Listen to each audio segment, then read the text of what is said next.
Hey, what's up, guys? Britton Frost here. Overthought and understated blogs and vlogs and all that fun stuff. OkCupid, probably my favorite dating site, online dating site, is now teaming up with Planned Parenthood. They're now actively supporting this cause. They're doing so because they claimed lots of people were talking about Planned Parenthood on their website, which doesn't necessarily mean that people were having, respectful, critical discussions with one another about it, challenging each other's views about it. It really just means that they were agreeing with one another. They put out a statistic the other day that said that 90% of millennial women on the website agree with Planned Parenthood and think that it should not be defunded by the government. So that's the first red flag right there. Anytime 90% of people agree on something, especially when it's a social cause, that means that there probably are not enough people thinking critically about it. Whether or not that's a thing that should be taken for granted is another discussion. If 90% of people probably agree that murder is wrong, regardless of the circumstances. But that's not, you know, that's a deeply rooted moral decision that we've all come to as a general consensus as a human race. So that's really not the same thing as 90% of, millennials in particular and women in particular agreeing with Planned Parenthood, which is a social cause, and it's highly controversial, and I think it's wrong for a number of reasons. The first and foremost, is that Planned Parenthood isn't only pro-choice; they're pro-abortion. See, there's a difference. If you're pro-choice, you're in favor of the legality of abortion. If you're pro-abortion, then you actively support it, and that's what Planned Parenthood does. They actively support and promote abortion from the smaller, first trimester stages all the way up to the brutal, gruesome stuff, the partial birth abortions, right as the baby's crowning. They also, so that's a problem. Of course, the legality in abortion and the morality of abortion are two different things, and so they're basically taking a moral stance on abortion, saying that it's morally okay. And there's plenty of video evidence out there that will make that absolutely clear. I'll let you go have fun with that on your own. But anyway, so yeah, sex. They believe that sex and gender are independently variable. There's no biological evidence for that whatsoever.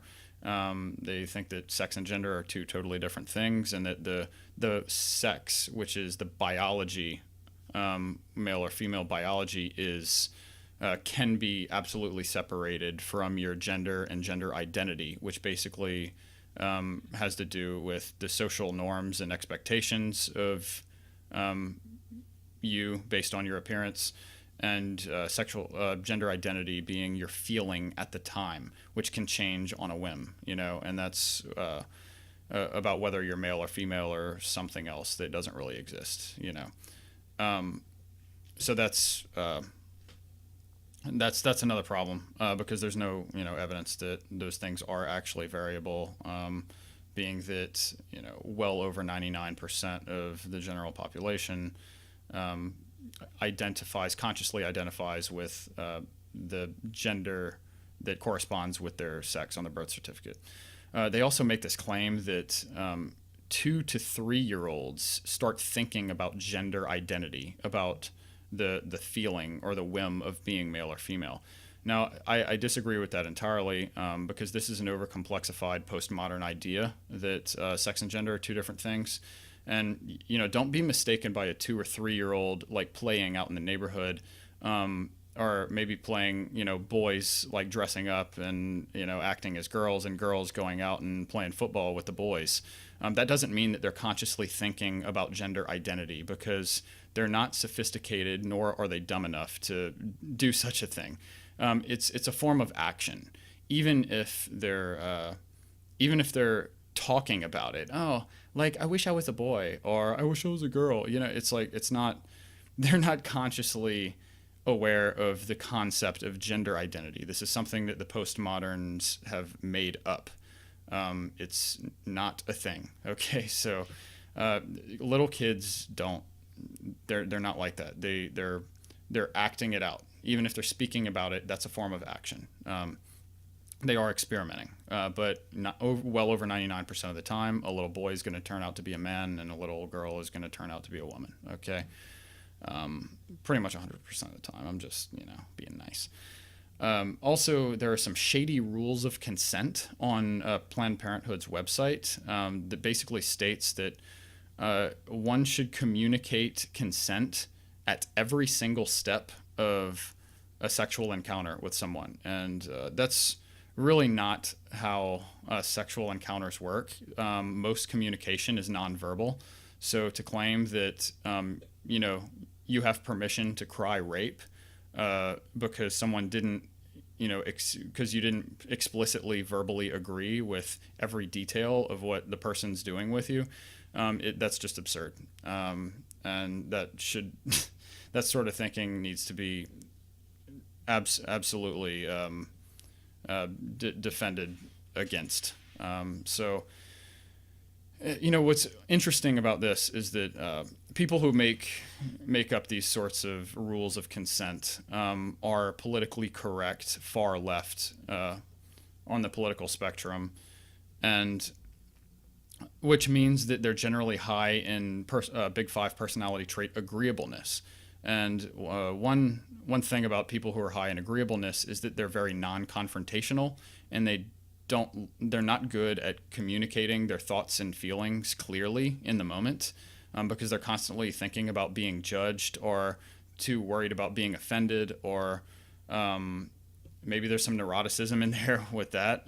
They don't want to feel offended, but also they're just not good at they would avoid that sort of conversation at all costs. So to try to build a policy or a law around explicit verbal consent makes no sense, because most communication during sex is nonverbal. Obviously, you're using your bodies, not your words most of the time to actually have sex. So yeah, it just makes no sense at all. And it grants themselves permission to cry rape, which is the worst part about it. It's sort of a power hungry move, and it's abhorrent. Another problem I have with Planned Parenthood is that they actively support birth control. Look, when birth control was introduced in the 60s, people went on this rampant sex spree, and there was like great sexual liberation, and in a sense that was a really good thing.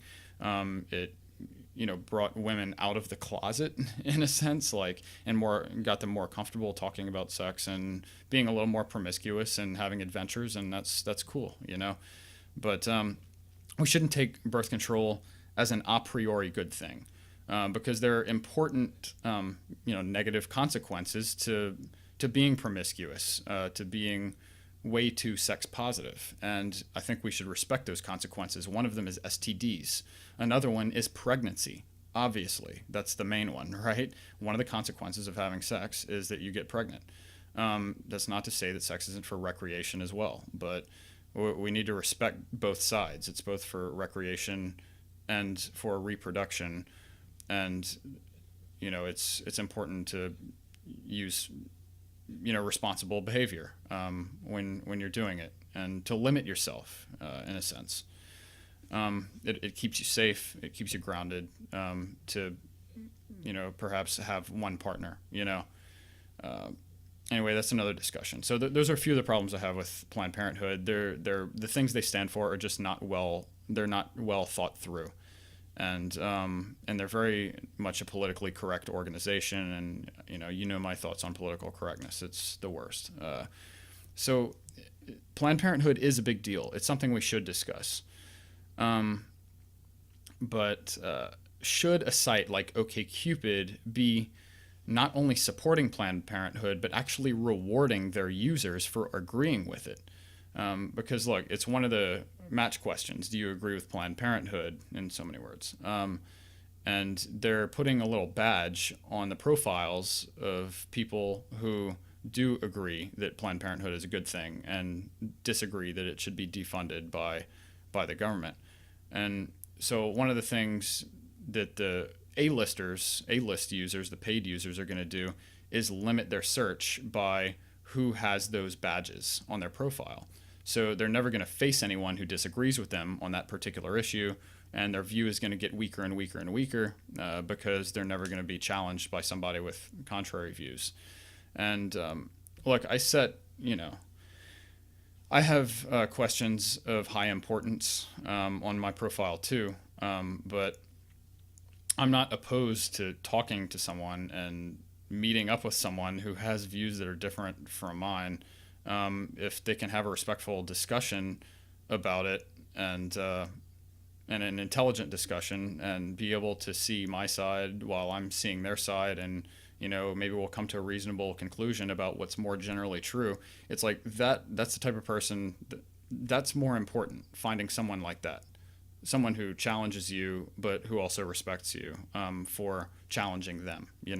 So it's more important to find someone who can do that for you than to find someone who agrees with everything you say, so you get boxed in and you never have to think about anything ever. And it just makes you more thin-skinned and weak.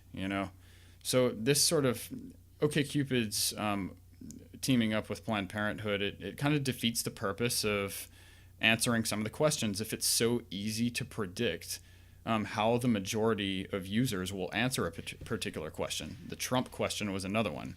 It's like, Trump, hell yes, yes, no, or hell no. Almost everyone on the site says hell no. And they only accept hell no as an answer. And they may even limit their search results based on who says hell no. But I said no because I didn't vote for Trump, and there's a lot about him that I don't like, but I didn't say hell no because I know the types of people that's going to attract. And it's the people who are not willing to have the discussion, because I've actually thought about my views on Trump, and I still think about them all the time. So anyway, let's see. Yeah, so OkCupid is entering this kind of slippery slope of losing all of their users that are not far left politically, and that really sucks because I'm not far left politically. I could say libertarian. I'm like pretty apolitical in general. I think politics are stupid surface issues that lack the understanding of the underlying philosophical and psychological ideas that ground them. So I hate when people get worked up about stupid political issues when they just seem to miss the point so often. But anyway, they're limiting their appeal as a dating site to only far left people when they make a move like this, and that inevitably hurts themselves. Because I would guess, based on my experience, probably about a good solid 75% of users on OkCupid are pretty liberal. A lot of them are looking for hookups and like short-term flings and third partners and stuff like that. And then the remaining like 25-30% are either right or in the center somewhere, aka like reasonable. I like OkCupid. I really like answering the match questions and writing the profile essays and stuff. It's a really fun and very useful introspective exercise, I think. A lot of this stuff is value-based, and you really get to know yourself and get to know more about how you think and what you believe. And so it's a shame that OkCupid is now pushing a far-left political agenda, which I guess doesn't come as a huge surprise. They've kind of been very liberal in general. In my experience, they're a New York City-based company, so you kind of know what to expect on like the types of views they would prefer. But because the algorithms and the match questions are so objective, you hate to see the people who are actually running the company pushing one way or the other. So I don't know. I think they need to sort it out and stop doing that. Because I definitely like OkCupid and I'd like to keep using it, but I'm planning on canceling my A-list subscription because I don't want to donate money to a company who's partnering with not just any particular side, but one that in this case is wrong, and that's Planned Parenthood. So let me know what you think, and talk to you guys later. Cheers.